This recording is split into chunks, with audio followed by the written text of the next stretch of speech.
ఈసారి December 31 వైకుంఠ ఏకాదశి కూడా వస్తుంది. మేము అనుకున్నాం మనసులో, భగవంతుడా ప్రతి December 31 వైకుంఠ ఏకాదశి రావాలి, అప్పుడు అందరూ పవిత్రమైన భావంతో ఉండొచ్చు. So it's a very very spiritually potent day.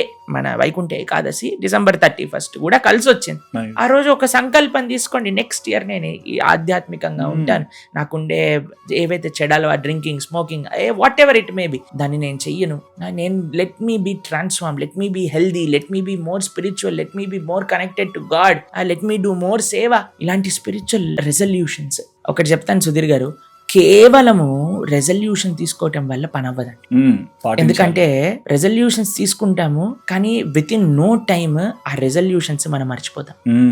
ఆ రెజల్యూషన్స్ ని కీపప్ చేసే ఒక మెంటల్ స్ట్రెంగ్త్ మనకి ఉండదు. ఎందుకంటే we do not have any support. Okay, మనం ఒక మంచి మార్గంలో నడవాలి అంటే ఒక సపోర్ట్ సిస్టమ్ కావాలి. దాన్నే స్పిరిచువల్ సర్కిల్స్లలో సాధు సంఘము అని అంటే.